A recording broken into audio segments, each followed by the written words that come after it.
It was the decision taken by Robbie Mook and the Hillary Clinton campaign team immediately after her defeat, the night of her defeat.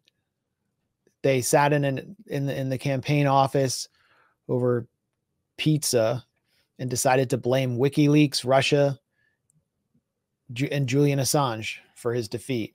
Jennifer Palmieri, communications director for Hillary Clinton 2016, said we need to amplify this narrative above all else.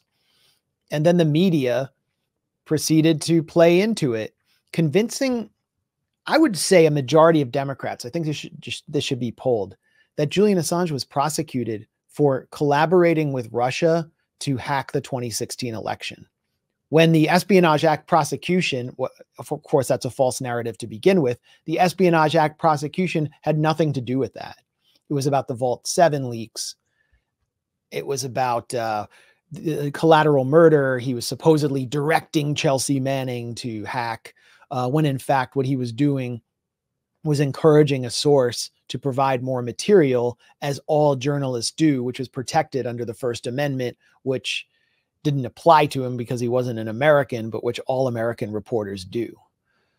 And the Russiagate propaganda campaign was so effective in demonizing Assange that after then it became kind of a fringe position to be one of his supporters, like us. Yeah. Like progressive outlets that used to champion him all of a sudden saw him as like as a nefarious figure, as being in league with Trump and Russia. And that was a really hard time. That was when the Guardian was putting out those insane, like fabrications, like Manafort meeting with Assange 3 times in the Ecuadorian embassy by Luke Harding. And Fernando Villavicencio, I should mention, who was assassinated in the last election, was the co-author. Really? He was assassinated? Yeah. Okay. Yeah. I mean, and the Guardian, of course, after using Julian Assange as source material for its journalism, winning awards for it, totally threw him under the bus. They were the worst of the pack, but there are many others, and they won't be forgotten. You know, I hope, you know, there'll be more to say about them one day after the thrill of this victory wears off. You know, there are many people who will need to be reminded of how they threw Julian Assange under the bus. I certainly won't forget it. And when the time is right, I think there'll be time to discuss that more, because what happened to him, not just by the government, but by the media and even elements of the progressive media, was just unacceptable. Now, this is one reason why I hate the media, and it's what motivates me, is just my sheer hatred of the media. Here's the Washington Post.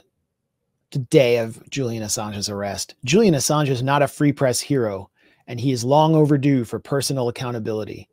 And thanks to Alan McLeod for compiling these. I think this is the Daily Mail. That'll wipe the smile off his face. After 7 years in embassy, Julian Assange is dragged out to face justice. Judge brands him a narcissist and jails him. Now he faces rape probe. Completely false. The charges were dropped. And he could spend decades in U.S. prison for leaking secrets. Just disgusting, authoritarian Western media. This is the Sunday Times. You take in that narcissist Julian Assange to stick it to the Yanks, and suddenly it all goes wrong. Rod Little. And of course, I mean, I think this is one of the worst articles ever.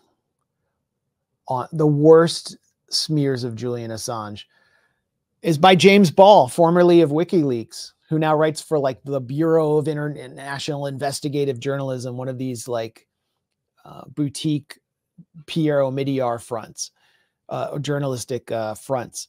The only barrier to Julian Assange leaving Ecuador's embassy is pride. According to James Ball, the WikiLeaks founder is unlikely to face prosecution in the U.S. Charges in Sweden have been dropped. And for the embassy, he's lost his value as an icon. So what James Ball is doing here is actually trying to bait Julian Assange into leaving sovereign diplomatic territory so he can just be arrested, so they don't have to raid him in the first place. Because there is no doubt that he would have been arrested as soon as he listened to James Ball. James Ball is the kind of guy where if you want to know what media organizations, what outlets are basically like front groups or, you know, adjacent to Western intelligence. Just follow his career, and whatever he hops to next is some new scam. Anything obviously that Amidyar is funding too. Speaking of which, you know, someone who's on the board of The Intercept, Maria Ressa, who's also on the board of the National Endowment for Democracy, which is a first in journalism. She celebrated Julian Assange's arrest too and said he wasn't a journalist. So condolences to her on his freedom. But James Ball, by the way, he also authored that hit piece on Roger Waters in Rolling Stone, that really sleazy interview that they did. That's right. So that's James Ball. That's James Ball's raison d'etre, is just to basically smear people with integrity. And they literally, I mean, the smearing was almost literal. Remember, they said that Julian Assange smeared feces all over the walls of the embassy. Yeah. And it turns out the whole embassy was already under the control of the CIA. So was that like, you know, bin Laden's porn stash after he was assassinated, or Pinochet's Satanist spell books that were found in his desk after he was assassinated? Yes. He's been subject to so many smears. We really don't know what he was thinking in Belmarsh. And I'm just fascinated to hear what he has to say when he has time to say it. Yeah. You know, I sent some messages of congratulations to his family, but I'm not expecting to hear from them at this moment because it's, you know, they're reunited, but we will definitely learn more. I guess so. I just wanted to make one more point about Julian Assange and WikiLeaks for moving on, which is that what he did, in addition to threatening the national security states, in undemocratic grip on power in putatively liberal democracies, was that he inspired people around the world, particularly in countries that were targets of U.S. imperial plotting and machinations and violence. I think it's Friday. Friday is the anniversary, the 15th anniversary of the US-backed coup in Honduras, when a democratically elected social democratic leader, who is the husband of the current president of Honduras, Juan Manuel Zelaya, was removed from power by the Honduran military. WikiLeaks, through Cablegate, the State Department cables, exposed that the U.S. ambassador told the State Department that this was an illegal and undemocratic coup that aimed to install an authoritarian government with no popular mandate. Hillary Clinton obviously would have received this cable, and she ignored it. When we went to Honduras 5 years ago on the 10th anniversary of that coup, Honduras was under the control of Juan Orlando Hernandez, who's now in a U.S. federal prison for running one of the biggest cocaine trafficking operations in human history as president. He turned all of Honduras' airfields into cocaine trafficking throughways, including, and even built new airports to accommodate the cocaine trade in order to fund his government and enrich people like his brother, Tony Hernandez, who's also in a U.S. federal prison. And the U.S. looked the other way. We were there. The U.S. was supporting him all the way because he made friends with Israel. He made friends with Washington. He was welcomed on several trips to the Department of Homeland Security. He visited DHS headquarters in D.C., took pictures of himself jogging on the National Mall while he was running this giant cocaine trafficking operation, just because the U.S. needed a little puppet there. And it was Joe Biden, Vice President Joe Biden, who was personally responsible for domesticating and advising Juan Orlando Hernandez and the other presidents of the Northern Triangle in Central America while this was all taking place, as I wrote about for the Grayzone. But the point I wanted to make here was, when we interviewed Juan Manuel Zelaya, Anya Parampil interviewed him when we were there in Tegucigalpa. He credited Julian Assange with exposing the U.S. role in that coup more than any other journalist. And here's what he had to say. I think so many popular figures around the world would speak the same way about Julian Assange. And speaking of the media, I would like you to comment on the significance of WikiLeaks in the history of your country, but the region, and what you think about what's currently happening to Julian Assange with the help of the government in Ecuador. Bueno, Julian Assange es un símbolo de la Julian libertad Assange is a en el symbol of mundo freedom in the hoy, world today, mañana y siempre. tomorrow, and forever. Va a ser de las He will be personas que one en of el the futuro, people in the así future, como like one of the los great grandes prophets. profetas, en el momento In their day, they are repressed, los and apretaron later, y después se they become convirtieron a symbol. en símbolo.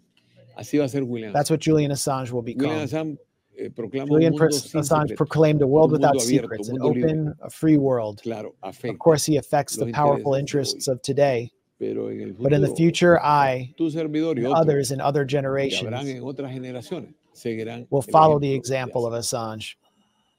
Assange. And And I think that really says it all.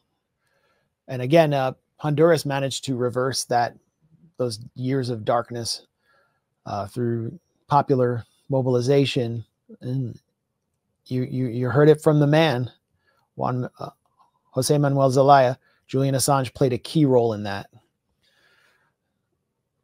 I don't know if there's anything you want to add before we move on.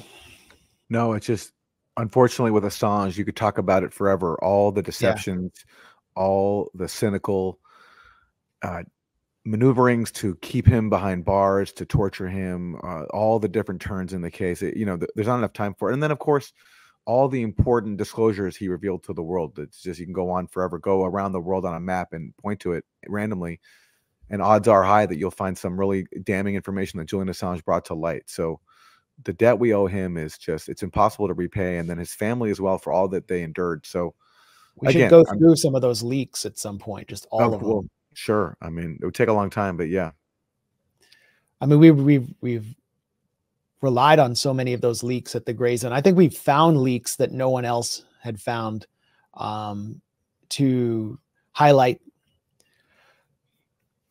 imperial plotting against Syria and Nicaragua in particular, including like who the U.S. assets were. The Duma deception, WikiLeaks played a role in that while Julian Assange was in captivity.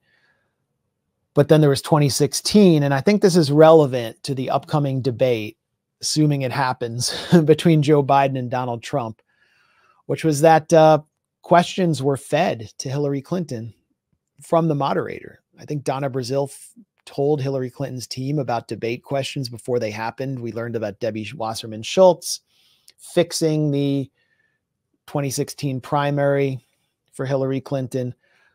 But there are accusations that Jake Tapper and Dana Bash, who are going to moderate this debate, who are obvious partisan Democrats who just hate Trump. I mean, they love anti-Trump Republicans.